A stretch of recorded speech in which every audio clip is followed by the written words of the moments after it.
آیت نمبر 15 یعنی آیت نمبر 14 میں فرمایا گیا کہ اس دن تک کہ وہ اٹھائے جائیں گے، یعنی جس دن ان لوگوں کو اٹھایا جائے گا قیامت کے دن، اس دن کی بات ہے کہ اس دن تک مہلت مانگی۔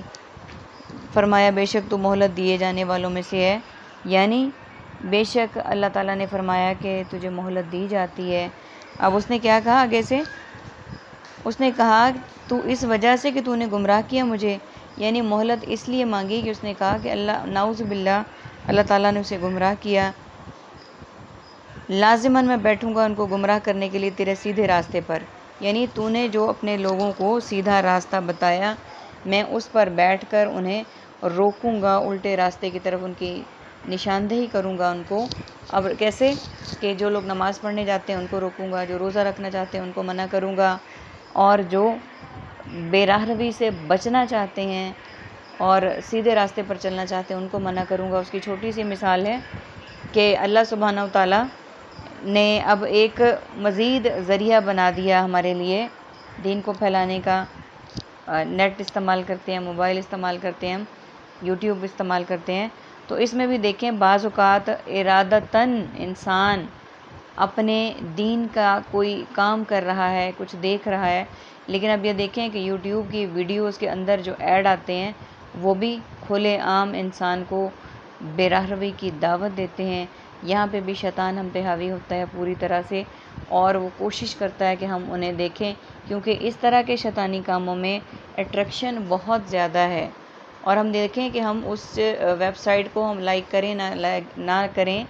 جب بھی ہم موبائل کو استعمال کرتے ہیں یا یوٹیوب کو یا فیس بک کو جو بھی کچھ دیکھتے ہیں اس میں نیگیٹو چیزیں سامنے ضرور آتی ہیں۔ بعض اوقات تو انسان کی عقل دنگ رہ جاتی ہے اور آنکھیں کھلی کی کھلی رہ جاتی ہیں کہ اس نے آج تک وہ ویب سائٹ یوز نہیں کی ہوتی، نہ وہ یوز کرنے والوں میں ہوتا ہے، لیکن وہ کچھ سامنے کھلا ہوتا ہے۔ تو یہ شیطان نے جو کہا تھا کہ میں لازماً بیٹھوں گا ان کو گمراہ کرنے کے لیے تیرے سیدھے راستے پر، یعنی جو سیدھے راستے پر چلنے والے ہیں ان کو بھی گمراہ کرنے کی کوشش کروں گا۔ اب نماز کے لیے جو انسان اٹھتا ہے اس کو شیطان تھپکیاں دے رہا ہوتا ہے کہ نہیں نہیں ابھی نہیں، ابھی یہ کام کر لو، ابھی وہ کر لو، ابھی ایسے کر لو ویسے کر لو۔ اسی طرح سے شیطان نے چونکہ کہا تھا کہ میں اس دن تک مہلت بھی مانگتا ہوں جس دن لوگوں کو اٹھایا جائے گا، اور میں ان کے راستے میں بھی بیٹھوں گا گمراہ کرنے کے لیے، تو وہ اپنی باتوں کو پورا کر رہا ہے۔ ثم لآتینہم، پھر البتہ ضرور میں آؤں گا ان کے پاس، من بین ایدیہم ان کے آگے سے، ومن خلفہم اور ان کے پیچھے سے، وعن ایمانہم اور ان کے دائیں سے، وعن شمائلہم اور ان کے بائیں سے، ولا تجد اور نہیں آپ پائیں گے اکثرہم ان میں سے اکثریت کو، شاکرین شکر کرنے والے۔ قالا فرمایا اخرج نکل جا تو منہا اس سے، مذعوما مذمت کیا ہوا، مدحورا دھتکارا ہوا، لمن تبعک یقیناً جس نے تیری پیروی کی، منہم ان میں سے، لأملأن البتہ ضرور میں بھر دوں گا، جہنم جہنم کو، منکم تم سے، اجمعین سب سے۔ وَيَا آدَمُ اور اے آدم، اسکن تم رہو، انتا تم، وزوجک اور تمہاری بیوی، الجنت جنت میں، فکلا پس تم دونوں کھاؤ، من حیث شئتما جہاں سے تم دونوں چاہو، ولا تقربا اور نہ تم دونوں قریب جانا، ہذہ الشجرۃ اس درخت کے، فتکونا پس تم ہو جاؤ گے، من الظالمین ظالموں میں سے۔ سب سے پہلے ہم اس آیت کے میننگس کو دیکھ لیتے ہیں۔ بین الاقوامی، بین السطور، بین خلفہم خلف الرشید خلافت راشدہ، شمالہم شمال جنوب شمالی علاقہ جات، تجد وجود موجود اور موجودہ کے لیے ہم بولتے ہیں، شاکرین شکر شاکر مشکور اور اظہار تشکر کے لیے استعمال کیا جاتا ہے۔ اخرج خارج خروج مخرج اور امور خارجہ، تابع کا تابع فرما متبع سنت، اجمعین جمع جمیع مجموعہ اور اجتماع، اسکن ساکن سکونت اور مسکن،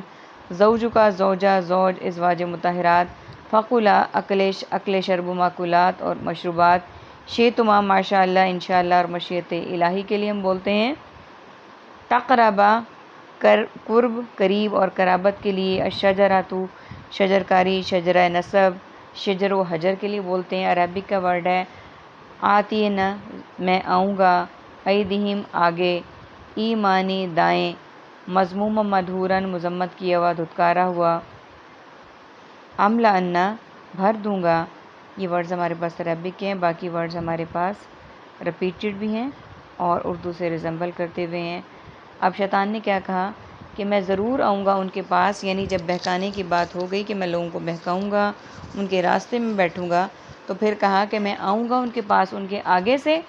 اور پیچھے سے بھی، دائیں سے بھی اور بائیں سے بھی، یعنی جہاں سے مجھے راستہ ملے گا، جس طرح سے ملے گا میں ان کو بہکاؤں گا۔ نہیں پائیں گے آپ ان کی اکثریت کو شکر کرنے والے، اور یہی حال ہمارے ہیں کہ انسانوں میں سے ہم بہت زیادہ ناشکرے ہیں۔ اللہ تعالیٰ نے ہمیں بے شمار بے تحاشا نعمتیں دی ہیں، لیکن ہم شکر ادا نہیں کرتے، اور یہ بھی شیطان کا فعل ہے کہ اس نے کہا تاکہ ان میں سے اکثریت ایسی ہے جو کہ شکر کرنے والی نہیں ہوگی۔ فرمایا، اب اللہ سبحانہ تعالیٰ نے کیا فرمایا اس کو، نکل جا اس سے مذمت کیا ہوا، دھتکارا ہوا، یعنی اس سے نکل جا، جنت سے نکل جا، اسے ملعون کر دیا، مذمت کیا ہوا، دھتکارا ہوا بنا دیا۔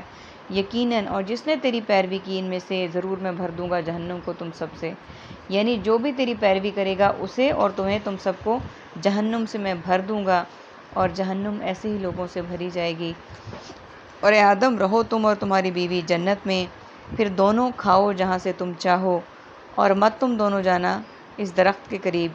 یعنی اللہ سبحانہ تعالیٰ نے یہ بھی فرما دیا کہ تم اور تمہاری بیوی، آدم علیہ السلام سے کہا کہ دونوں جنت میں رہو اور جہاں سے کھاؤ چاہو تم کھاؤ اور پیو، لیکن اس درخت کے قریب نہ جانا، اگر تم دونوں اس درخت کے قریب جاؤ گے تو ظالموں میں سے ہو جاؤ گے۔ اب یہاں پہ ایک آدم علیہ السلام کا واقعہ شروع ہو رہا ہے کہ ان کو کیسے اللہ سبحانہ تعالیٰ نے حضرت آدم کو، حضرت حوا علیہ السلام کو بہکایا اور کیسے ان کو جنت سے نکلوا دیا۔ اللہ تعالیٰ سے دعا ہے کہ اللہ تعالیٰ ہمیں بھی اپنی پناہ میں رکھے، شیطان مردود سے محفوظ رکھے، اس کے راستے سے محفوظ رکھے، کیونکہ اس نے تو ٹھان لی تھی کہ میں نے ایسے ہی کرنا ہے، اور اللہ تعالیٰ ہمیں اس کے راستے سے محفوظ رکھے اور اپنے صادقین اور صالحین بندوں میں داخل کرے، ان حدود پر عمل کرنے والا بنائے، ان حدود پر چلنے والا بنائے جو اللہ تعالیٰ کو پسند ہیں۔ آمین ثم آمین، اور شیطان کے بہکاووں سے بچائے۔ وآخر دعوانا ان الحمد للہ رب العالمین۔ سبحانک اللہم وبحمدک، نشہد ان لا الہ الا انت،